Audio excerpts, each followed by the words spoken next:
Many of our videos come from requests from our viewers, and this is one of those. Dr. Paul, can a toddler learn how to self-soothe without the pacifier?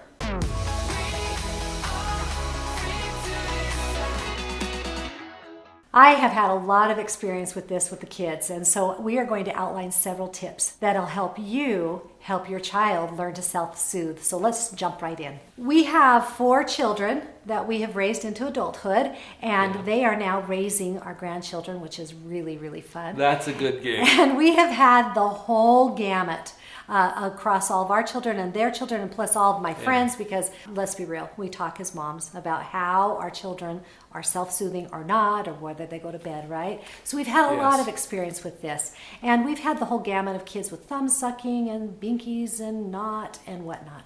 I think the biggest thing is there is no right or wrong way. Yes, thank you. In fact, let's get out of the guilt and shame. There's plenty of mommy guilt out there already. Oh my goodness, so much of it that we put on ourselves and we heap on other people too. It's not something you have to do, but notice that other people are going to have opinions about that. Mm-hmm. And some of the people who ask us questions in our parent coaching groups are saying, well, my sister says that he shouldn't be using a binky anymore. Mm-hmm. Or my aunt told me that pacifiers are just because I'm being lazy as a mom. Right. Oh, please. And if you are the aunt, come and talk to me. Right? Enough with the guilt and shame. Right. There's no right or wrong way to do this. In fact, you know what? I was noticing on TikTok the other day, there's a mom who suggested a solution to the pacifier problem. And I'm like, I'm doing a video on that. I've got to go watch it. So I went and saw what it was. She put 10 pacifiers in the crib. Problem solved. Problem solved. See, her problem was her child's waking up and looking for the pacifier and can't find it. Well, with 10 in there, the kid's finding the pacifier. Right. So she wasn't trying to get her child to self-soothe without it. She just wanted to make it more convenient for him to soothe with it. Yeah. That's totally fine. That's totally legitimate. Yeah. Now, that being said, if this is something you really do want to teach your child or help your child learn how to self-soothe, we've got some ideas. Absolutely. So let's acknowledge something else right up front here. Okay. We train each other. We do. Yeah. Even a young child is training you. Believe it or not. I mean, of course. Yes. Here's a good example. And we've got other videos that talk about some of the early childhood issues that we face. One of those that we did was on sleeping. And one of the biggest problems that we run into with nighttime and sleeping routines is that children become accustomed to being held or rocked or lulled off to sleep in the arms of their loving mother. Mm-hmm. Right? And how sweet is that? Yeah. And that child is training the mother to hold them and cuddle them and rock them, because what happens when you put them in the crib? Right? And mom doesn't like that, so she picks them back up. Well, what happens when you pick up the child? They're cool. They're good with that. Right? So we train each other. Notice that, and notice that you're being trained as a parent to handle your child in certain ways, and the pacifier is one of those ways. Right. For us to change that means that we have to be willing to tolerate some displeasure and discomfort on the other side, some discomfort, some discontent, because we've already trained each other. This is the routine. This is how we do it. And when we change that up, there's going to be some pushback. Understanding that we do train each other. There's this concept in psychology called conditioning, and the conditioning has to do with a training process that happens in our mind where we link up this thing with that thing. There are cues that show up in our environment. The classic study was done by a psychologist named Dr. Pavlov. Now, do you remember Pavlov's dogs from graduate school? Yes. What he did, what he proved with his experiment with these dogs, is that he could train the dogs to salivate, which is not a natural response to the stimulus he gave them, which was the dinging of a bell. Ding, the dog salivates. Well, how did he do that? He did it by constant pairing of ding, puff of meat powder into the dog's mouth, which does cause them to salivate, And so they're like, whoa, what's that? That was awesome. And then ding, puff of meat powder, salivate. Ding, puff of meat powder, salivate. Ding, salivate. Skip the puff of meat. Skip the puff of meat.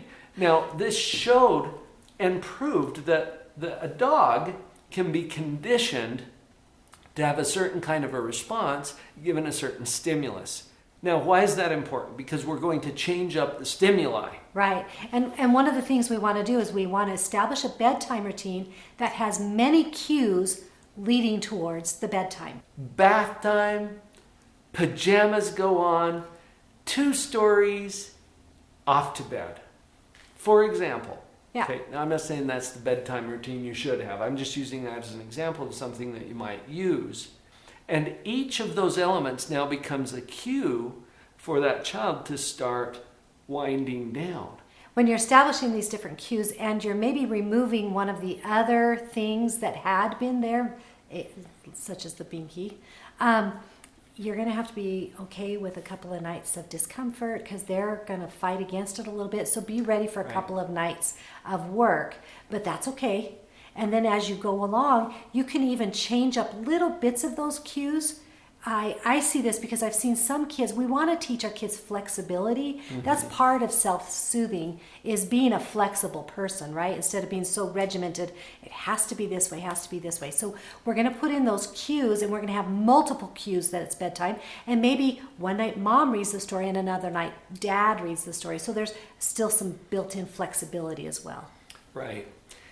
The other thing that the research is showing, and a lot of clinical experience backs this up, if we are training our children to require certain forms of soothing, like the pacifier, or it might be the rocking or the cuddling, in order to fall asleep, we can change that up by waiting until, even with a very young child or an infant, waiting until they're drowsy but not quite asleep, and then putting them in their bed. And the tiredness, the drowsiness actually helps that child to feel more like falling asleep without all of the props that were necessary before.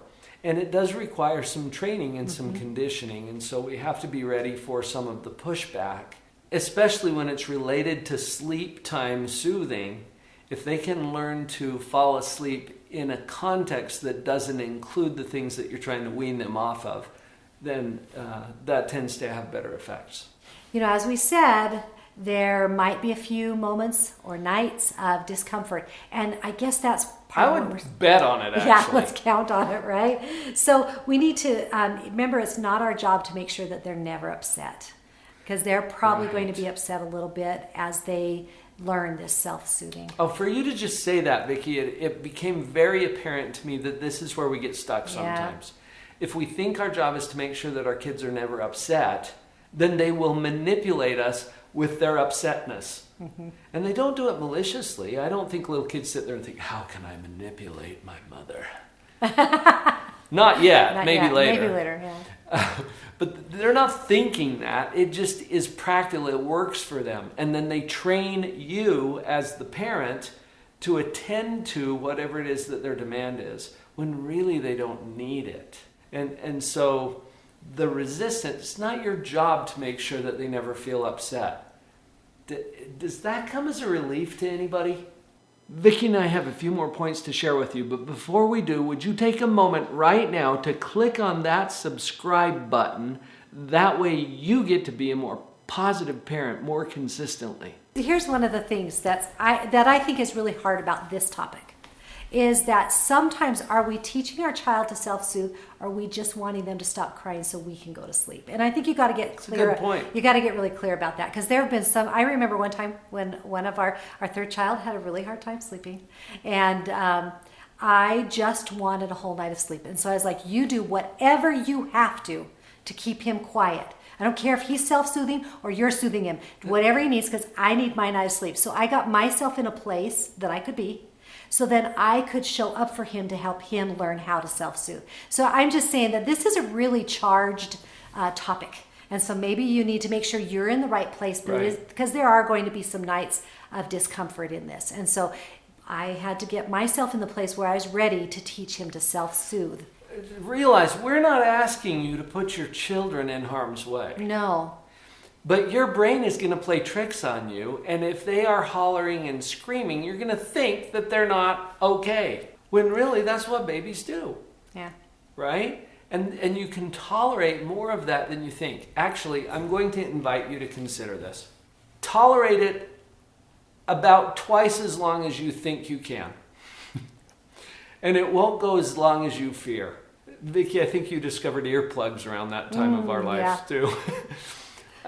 You're not neglecting your child. You're not putting them in danger or in harm's way.